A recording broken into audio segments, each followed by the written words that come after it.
Hari ini kita akan belajar bersama-sama kembali di pembelajaran tematik tema 1 hidup rukun, subtema 2 yaitu hidup rukun di tempat bermain, pembelajaran yang keenam untuk siswa kelas 2. Mari kita belajar dengan penuh semangat.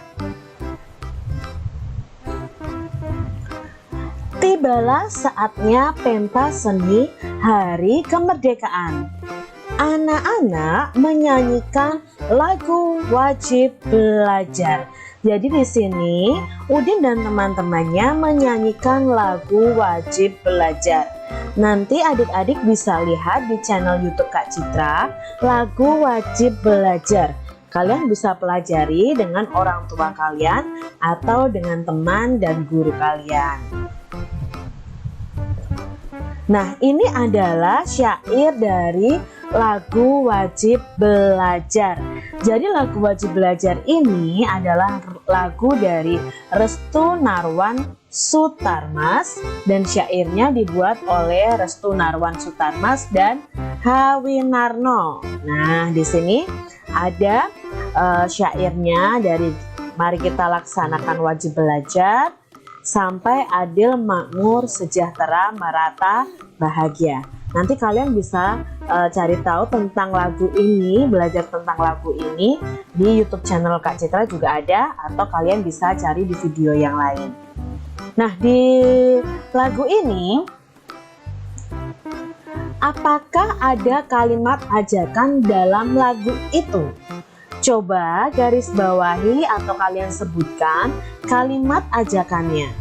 Nah, di sini ya, kita lihat lagi. Apakah di sini ada kalimat ajakannya? Ya, ada adik-adik. Kalian harus ingat bahwa kalimat ajakan itu biasanya ditandai dengan adanya kata mari dan ayo. Nah, di sini Kak Citra menemukan ada kalimat ajakan. Yang pertama adalah mari kita laksanakan wajib belajar. Yang kedua adalah ayo kita giatkan wajib belajar. Nah, di sini seharusnya karena ini berupa tulisan diakhiri dengan tanda seru. Lagu wajib belajar adalah lagu yang dipilih bersama oleh Udin dan teman-temannya. Penentuan lagu tersebut dilakukan dengan cara bermusyawarah. Udin memimpin musyawarah. Beberapa lagu ditentukan terlebih dahulu. Jadi di sini sebelum mereka menyanyikan lagu wajib belajar, mereka itu mengadakan musyawarah lagu apa yang akan dinyanyikan.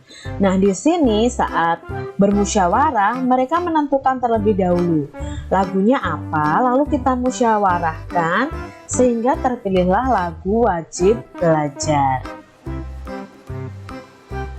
Setiap anak mengemukakan pendapat secara bergantian. Ada 4 lagu yang diusulkan oleh teman-teman Udin. Akhirnya, lagu wajib belajar dipilih untuk dinyanyikan. Setelah bermusyawarah, para siswa merapikan kelas. Ketua kelas memimpin pembagian tugas. Setiap siswa melaksanakan tugasnya masing-masing. Kelas menjadi bersih dan nyaman untuk belajar. Musyawarah untuk memilih lagu yang akan dinyanyikan merupakan penerapan sila keempat Pancasila. Para siswa bergotong royong merapikan kelas merupakan penerapan sila kelima Pancasila. tentu adik-adik masih ingat kan bahwa Pancasila itu terdiri dari 5 sila. Dari ketuhanan yang Maha Esa sampai keadilan sosial bagi seluruh rakyat Indonesia. Nah, kalian harus hafal sila pertama sampai sila kelima. Musyawarah merupakan penerapan atau pengamalan sila keempat Pancasila. Masih ingatkah kalian lambang sila keempat dan bunyinya? Nah, di sini lambang sila keempat adalah kepala banteng. Bunyi sila keempat adalah kerakyatan yang dipimpin oleh hikmat kebijaksanaan dalam permusyawaratan perwakilan. Ini adalah contoh penerapan sila keempat Pancasila dengan teman bermain. Jadi kalau kalian bermain di tempat bermain dengan teman-teman kalian bisa menerapkan sila keempat Pancasila. Pertama, berdiskusi tentang aturan permainan. Nah, kalian mau main apa? Diskusikan dulu aturannya. Lalu kita juga dalam bermain harus menghargai perbedaan pendapat. Mungkin temanmu ingin bermain kasti, atau temanmu yang lain ingin bermain sepak bola, sedangkan kalian ingin bermain misalnya bentengan. Nah, kalian tetap harus saling menghargai walaupun berbeda pendapat. Menerima keputusan pendapat dengan lapang dada. Menerima keputusan musyawarahnya dengan lapang dada. Misalnya dimusyawarahkan akhirnya main kasti. Nah, kalian harus menerimanya. Tidak memaksakan kehendak jika membuat peraturan permainan. Jadi kalian tidak boleh memaksakan kehendak kalian. Para siswa bergotong royong merapikan kelas. Merupakan penerapan sila kelima Pancasila. Masih ingatkah kalian lambang sila kelima dan bunyinya?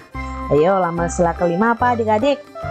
Ya, sila kelima lambangnya adalah padi dan kapas. Bunyinya keadilan sosial bagi seluruh rakyat Indonesia. Contoh penerapan sila kelima Pancasila dengan teman bermain adalah, nah ini contohnya adalah berbagi makanan dan minuman secara adil dengan teman. Itu juga merupakan penerapan sila kelima. Bermain bersama teman harus adil, tidak bermain curang. Bergotong royong membersihkan tempat bermain. Itu adalah contoh penerapan sila kelima Pancasila. Kita pasangkan sikap pada gambar dengan sila yang sesuai. Nah, di sini ada dua gambar, yaitu gambar gotong royong dan gambar musyawarah. Maka mana yang sesuai dengan sila keempat dan mana yang sesuai dengan sila kelima? Yang sesuai dengan sila keempat adalah yang bermusyawarah. Sedangkan yang bergotong royong itu sesuai dengan sila kelima Pancasila. Nah, sekarang kita akan belajar mengurutkan bilangan dari yang terkecil menuju yang terbesar atau sebaliknya ya, dari yang terbesar. Kak Citra punya 3 bilangan di sini, yaitu 481, 357, dan 531. Adik-adik harus ingat ketika mengurutkan suatu bilangan, kita urutkan dari ratusannya dulu. Ya, kita lihat ratusannya dulu. Nah, jika angka ratusannya berbeda, maka bisa langsung kita urutkan. Di sini angka ratusannya yang pertama adalah angka 4, lalu 3, lalu 5. Nah, kalau yang diurutkannya dari yang terkecil, maka dari 4, 3, dan 5, maka yang paling kecil adalah angka yang ratusannya 3. Maka urutan yang pertama yang terkecil adalah 357. Setelah itu 4 dan 5 mana yang lebih kecil? Ya, 4. Berarti bilangan berikutnya adalah 481. Maka yang terakhir bilangan yang terbesar adalah 531. Lalu bagaimana jika diurutkan dari yang terbesar ke yang terkecil? Sama caranya seperti tadi, kita lihat ratusannya terlebih dahulu.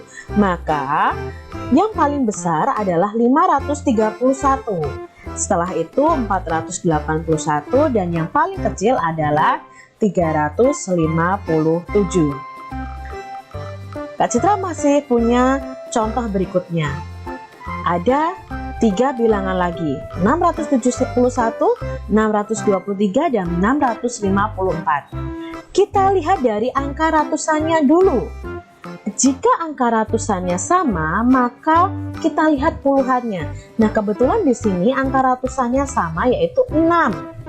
Maka tidak bisa diurutkan. Lalu kita lihat berikutnya adalah puluhannya. Jika puluhannya sudah berbeda, maka bisa kita urutkan. Jika diurutkan dari yang terkecil, kita lihat puluhannya adik-adik, karena ratusannya sama. Puluhannya 7, 2, dan 5. Mana yang terkecil? Ya, pastinya yang 2 ini. Maka yang terkecil adalah bilangan 623. Setelah itu adalah bilangan yang mana? 654. Lalu yang terakhir adalah 671.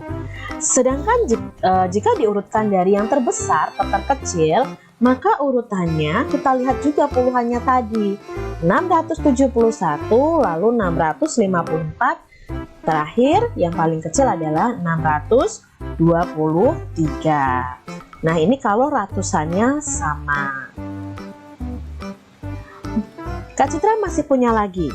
Nah, di sini ada 3 bilangan, 127, 125, dan 129. Kita lihat dari angka ratusannya dulu. Angka ratusannya ternyata sama, yaitu 1 atau 100. Tadi Kak Citra sudah bilang, kalau ratusannya sama, kita lihat puluhannya. Dan ternyata di sini puluhannya juga sama, yaitu 2 semua, atau 20 nilainya. Nah, kalau seperti itu bagaimana mengurutkannya Kak Citra? Maka kita lihat satuannya. Jika satuannya berbeda, langsung kita urutkan. Kebetulan di sini satuannya berbeda, 7, 5, 9. Maka kita urutkan dari yang terkecil dengan melihat satuannya. 7, 5, 9. Mana satuan yang paling kecil? Ya, 5. Maka yang paling kecil pertama adalah bilangan 125. Setelah itu 127 dan terakhir adalah 129.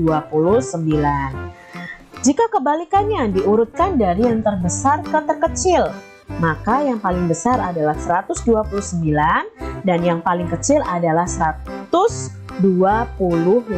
Jadi 127 itu terletak di tengah karena dia terbesar kedua. Begitu adik-adik. Oke. Selesai juga pembelajaran 6 yang kita bahas bersama-sama.